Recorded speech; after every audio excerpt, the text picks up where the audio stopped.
C'est l'histoire d'un live fait maison, un groupe d'amis réunis par la passion de la musique. Autre point commun, leur cécité. Aujourd'hui, avec Rodrigue au clavier, Rainui à la flûte traversière et Tataraina au chant, ils offrent un concert de 30 minutes sur les réseaux sociaux.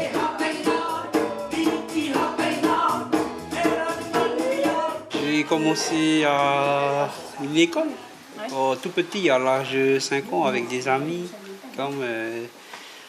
À chaque récréation, on a tous un petit piano et on s'entraîne des fois. Et après, j'ai continué avec ma famille.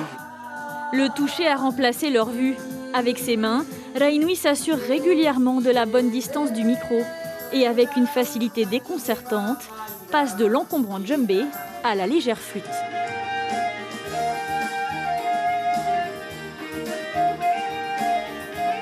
Pour marquer le coup pour la nouvelle année 2021, ça nous permettrait aussi de nous faire connaître en tant que non-voyants groupe musiciens, chanteurs.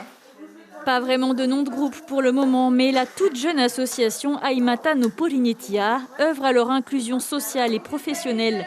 Tataraina, la seule voyante du groupe, est aussi la seule à utiliser un pupitre.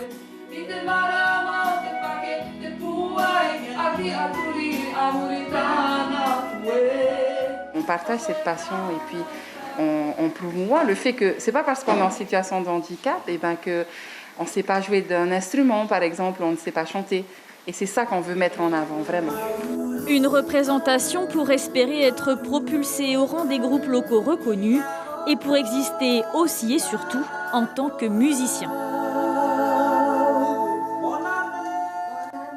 Voilà, nous rejoignons maintenant Stéphane Ratino qui est en compagnie de ces musiciens à Punaouia.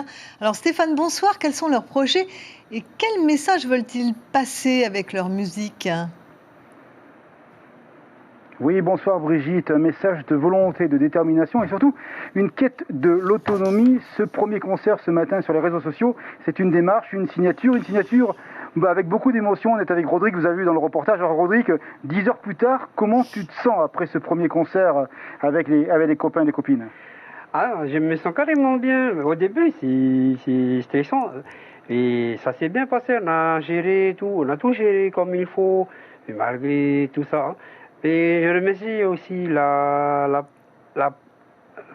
page Eamoui qui nous a permis de nous faire connaître. Et merci encore à eux. On va aller voir Maëva, c'est ta présidente Maëva, oui, qui travaille pour la visibilité des non-voyants et surtout pour l'autonomie. Donc l'autonomie, c'est vraiment un combat et la musique est un premier pas pour dire bien on est là, on existe et on sait faire plein de choses. C'est exact. En fait, dans notre association, il y a plein d'activités.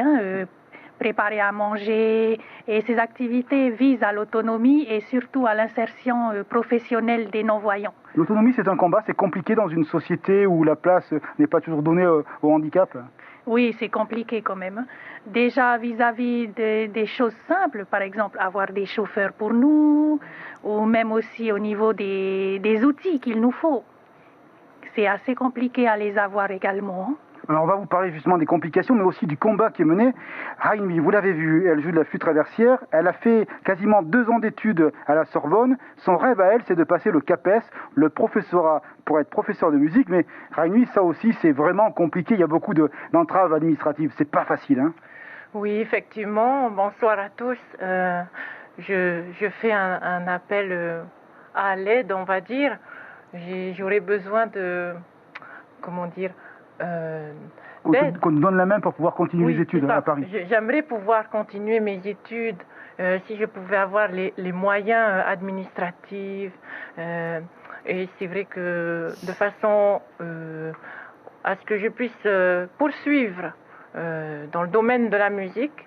Justement, tu as envie de transmettre tout ça, tu as envie de rencontrer de jeunes gens, des élèves voyants pour leur dire voilà, la musique, l'imaginaire avec la volonté, on fait beaucoup de choses et des choses magnifiques. Oui, en fait, si je réussis à passer mon CAPES, toute non-voyante et humaine que je suis, j'aurai le plaisir d'enseigner la musique Merci, de façon conviviale. Et pour ça, j'ai besoin d'aide, pas simplement financière, mais aussi morale, parce que c'est vraiment compliqué. Merci beaucoup. Peut-être un petit peu de musique. On va se quitter, Brigitte, vous le voyez, des jeunes gens déterminés avec de la volonté, justement, pour gagner ces chemins de la liberté. Bonsoir Brigitte, à demain. Merci Stéphane, et merci à vos jeunes invités.